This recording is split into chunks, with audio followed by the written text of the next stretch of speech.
नमस्कार दोस्तों, आप हैं अपने ही गुड लिविंग चैनल पे। और भाई जो आज का वीडियो है वो बहुत खूबसूरत प्लांट के बारे में है।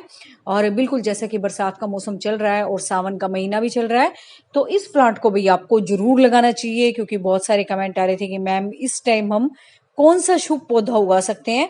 और दोस्तों उगाना क्या है कि ऑलरेडी वो अगर आपके आसपास है, आपके घर में है, आपने मल्टीप्लाई करना है, तो ऑलरेडी वो उगा हुआ ही होगा, उस पर जड़ें वैसे ही बनी हुई होंगी। तो चलिए चलते हैं उस प्लांट के पास और देखते हैं उसे कैसे उगाते हैं। और बहुत इजी है दोस्तों उसको उगाना। और सबसे बड़ी बात दोस्तों, इस प्लांट को बोलते हैं गणेश लक्ष्मी का पौधा, जिसको कि सावन के महीने में आप बड़े आराम से लगा सकते हैं। और तो देखो पौधे हम लगाते ही रहते हैं, लेकिन इस टाइम क्या है कि बरसात के मौसम में ना इस पे ऑलरेडी ही इसकी स्टेम में जड़ें बन जाती हैं। जहां जहां इसका जुड़ाव होता है ना एक स्टेम का दूसरी स्टेम के साथ, वहां से इसकी जड़ें बननी शुरू हो जाती हैं। कहीं से भी आप इस प्लांट की स्टेम को लाके लगा भी सकते हो। और अगर जड़ के साथ आ जाए तो भाई ऑलरेडी आपका प्लांट बना बना है। तो मेरा भी ये देखो कितना ओवर ग्रो हो गया है। और बिल्कुल मैं भी इसकी कटिंग काट लेती हूँ और जगह जहां मुझे लगाना है लगा देती हूँ। जो भी कोई खाली गमला है या मुझे जहां जिस गमले में जगह लगती है, क्योंकि इसमें तो भाई ये बहुत ज्यादा फैल गया है। और इस मौसम में दोस्तों इसको लगाना भी शुभ माना जाता है। तो ये देखो आप, जैसा कि मैं आपको बता रही थी ना, जहां से एक स्टेम दूसरी स्टेम के साथ कनेक्ट होती है ना, वहां पे इसकी ऑलरेडी ही जड़ें बनी हुई होंगी। अगर आप इस प्लांट को ध्यान से देखोगे, अगर आपके आसपास है तो पूरे ही पौधे में जड़ें बनी हुई हैं। ऐसा नहीं है कि नई ग्रोथ पे या पुरानी ग्रोथ पे, सारी की सारी ग्रोथ पे इसकी जड़ें आई हुई हैं ऊपर से नीचे तक। ये देखो छोटी छोटी जो स्टेम भी निकली हुई है ना, उन पे भी जड़ें आई हुई हैं। तो इतना इजी टू ग्रो प्लांट है। और इस टाइम दोस्तों पहचानना भी आसान हो जाएगा, क्योंकि पत्तों से कई बार हम नहीं पहचान पाते। तो इस टाइम ये लॉलीपॉप के जो फ्लावर्स हैं, जिसकी वजह से इसका नाम गणेश लक्ष्मी का पौधा हम हिंदी में बोलते हैं, तो उससे भी आपकी पहचान हो जाएगी, क्योंकि इस टाइम इस पे ये फ्लावरिंग हो रही होगी। तो ये देखो भी इस तरह से जगह जगह पे इस पे जड़ें बनी हुई हैं। और ये देखो कितना फैल गया है, एक छोटे से गमले में लगा हुआ है बिल्कुल ये। तो मैं भी इसकी कटाई छटाई भी कर दूंगी ताकि ये प्रॉपर शेप ले ले। और जो भी इसके स्टेम निकलेंगी जड़ों के साथ, मैं उनको उगा दूंगी। तो ये देखो ये होता है लॉलीपॉप का प्लांट, और कहते हैं सावन के महीने में इसको लगाना बहुत शुभ माना जाता है। और बिल्कुल दोस्तों, अगर इस तरह के लकी प्लांट हमारे घर में हो तो हमें खुद भी अच्छा लगता है। और अच्छे मौसम में, अच्छे पावन दिनों में अगर हम लगाएं तो वैसे भी साइकोलॉजिकली बड़ी सेटिस्फेक्शन होती है इन पौधों को लगाने से। तो भी मैं निकाल लेती हूँ इसकी स्टेम, और आपने कैसे निकालनी है वो भी आप देखते जाओ। ये आ गया अपना स्केटियर, और इससे ऐसे जड़ों के साथ ही इसकी स्टेम्स को काट लेते हैं। एक बार निकाल लूं, फिर इसकी सफाई सी कर देंगे अच्छी तरीके से, कौन कौन सी स्टेम हमने लेनी है। तो ये देखो ये उगी हुई है ना जैसे जड़, ऐसे इसको यहाँ से उगाएंगे ताकि ये सीधा उग जाए।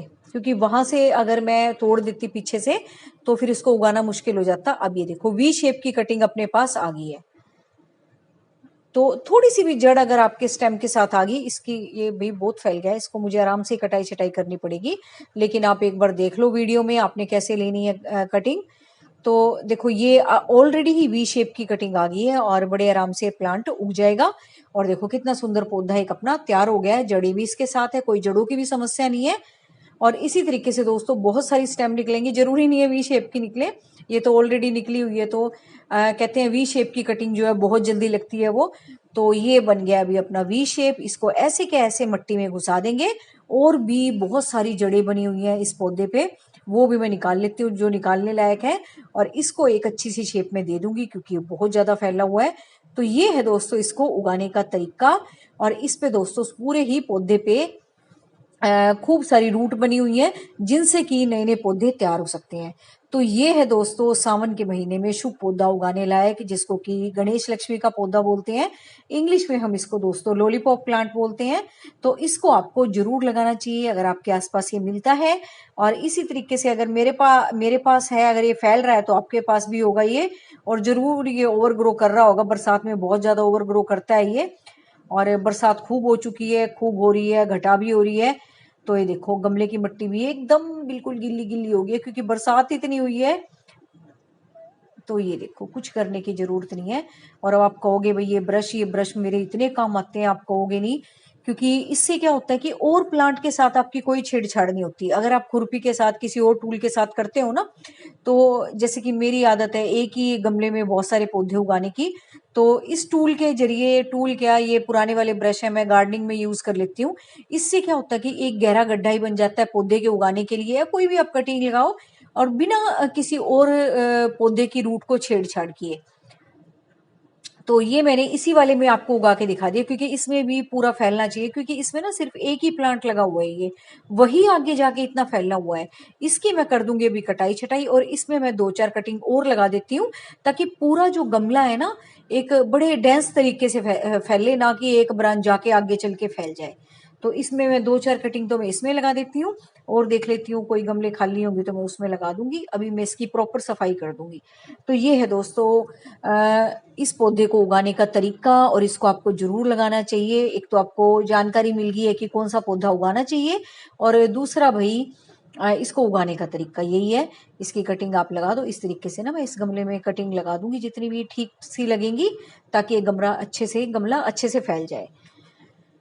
तो यही है भाई, पुराने चीजों को मैं फेंकती नहीं हूँ, और जो पुराने ब्रश होते हैं वो मेरे बड़े काम आते हैं गार्डन में। जगह जगह ना मेरे गमलों में आपको ब्रश दिखेंगे, तो वो इस वजह से काम आ जाते हैं। और इससे क्या होता है कि और जो पौधे लगे होते हैं ना गमले में, उनकी रूट के साथ भी कोई छेड़छाड़ नहीं होती, फटाफट से। और इससे ना सबसे बड़ी बात है, एक गहरा गड्ढा हो जाता है। खुरपी से आप करने बैठोगे ना इतना गहरा गड्ढा, बहुत सारी मिट्टी आप छेड़ोगे, कई पौधों की रूट टूटेंगी। और जो भी कल मैं दिखा रही थी मेरे पर्पल हार्ट जो प्लांट थे, वो एकदम बरसात आने की वजह से मैंने छोड़ दिए थे वहीं, लेकिन वो भी मैंने देखो लगा दिए हैं। बहुत सारी कटिंग थी मेरे पास, मैंने बहुत जगह लगाई है वो। और जहां मुझे याद है मैं बता देती हूँ आपको। ये देखो, एक तो ये लगाई, 2 वो लगाई, और भी बहुत सारी जगह मैंने इसकी कटिंग लगाई थी। कुछ की गांठ सी भी थी, वो भी मैंने जमीन में गाड़ दी थी। और ये देखो, तो इससे क्या होगा ना, एक पर्पल सा कॉम्बिनेशन ग्रीन के साथ होके ना बड़ा अच्छा लगता है। और भाई, और मेरी कटाई छटाई अभी जारी है। और दोस्तों ये वीडियो आएगा आपका अगले वाली वीडियो में। ये है दोस्तों बोगनविला की कटिंग, जो कि मैं इकट्ठी करती जा रही हूँ। अभी इसको साफ करके ना पानी में डिप कर दूंगी मैं। अलग अलग रंगों की कटिंग है दोस्तों ये, और जितनी मेरे पास थी वो तो मैंने सारी ले ली। मेरे पास भी काफी सारे कलर थे, और उनकी कटाई छटाई भी होगी, और दूसरा मैंने इकट्ठी भी कर ली। और जिन गमलों में मैं दोस्तों इनको लगाऊंगी ना, उसमें क्या होगा, मैं मल्टी कलर लगाऊंगी। इससे क्या होगा, जिस बंदे को ग्राफ्टिंग करनी भी नहीं आती वो भी इस तरीके से लगा सकते हैं। 3-4 तरीके की अलग अलग कलर की कटिंग लगा दो, जब ये प्लांट बनेंगे तो वैसे ही अपने आपस में मिक्सअप हो जाएंगे, और बिल्कुल ऐसा लगेगा जैसे आपने ग्राफ्ट की हुई है। और बहुत सारे रंगों की जो बोगनविला है एक ही गमले में आपके तैयार हो जाएगी। तो अभी पड़े हैं मेरे पास 3-4 गमले, जो पीछे मैं लेके आई थी पालक वगैरह लगाने के लिए। अब मैंने उसमें से सफाई कर दी थी, क्योंकि इस टाइम अगर लगाओ ना तो फिर कीड़ा वीड़ा आ जाता है बरसात के मौसम में, इस तरह की सब्जियां उगाओ तो इतने हम लगा लेते हैं बोगनविला, ये तैयार हो जाएंगी अपनी। और इसी तरीके से दोस्तों, जैसे मैं आपको बता रही हूँ, इसी तरीके से सारी कटिंग लगाई जाती हैं। तो मैं तो कर रही हूँ ये काम, अभी अभी मेरा ये काम चालू है। तो आप लॉलीपॉप प्लांट को जरूर ढूंढना, लगाना। सावन के महीने में बहुत शुभ माना जाता है इसको लगाना, और बहुत पवित्र सा प्लांट मानते हैं इसको। अगर आपको नर्सरी में भी मिल जाए तो आप ले आना। फिर जैसे मैंने मल्टीप्लाई किया है ना इसको कटिंग से, इस तरीके से आप भी कर सकते हो अगर आसपास भी ना हो तो, और बड़े आराम से मिल जाते हैं ये। अगर किसी को नाम भी नहीं पता हो ना, आप कहोगे, कई बार माली लोगों को नाम नहीं पता होता, तो अपना मोबाइल तो आपके पास होता है, उसकी फोटो दिखा दिया करो, तब वो लोग समझ जाते हैं। तो मेरे साथ भी बहुत बार ऐसा होता है कि माली को समझ में नहीं आता मैं क्या बोल रही हूँ, तो फिर मैं फोटो दिखाती हूँ तो उसको समझ में आ जाता है, पता नहीं वो क्या बोलते हैं लोकल लैंग्वेज में, या कई बार नाम भी नहीं पता होता तो उसको पौधे का तो पता ही होता है।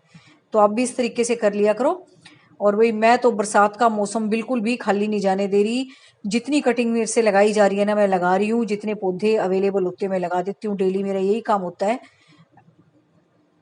तो ये देखो, ये वाला वीडियो मैं आपको अगले वाले वीडियो में दिखा दूंगी कि कैसे आपने बोगनविला की कटिंग लेनी है, कैसे लगानी है, और कैसे मल्टी कलर्ड आपने फ्लावरिंग लेनी है अलग अलग बोगनविला के प्लांट लगा के। तो अभी तो मेरी खोजबीन चालू है, अभी मैं यहीं से लेके आई हूँ। आगे वाले पोर्शन में और भी बोगनविला लगी हुई हैं, वहां से भी कलर इकट्ठे करती हूँ, और फिर इनको पानी में डिप करके रख दूंगी।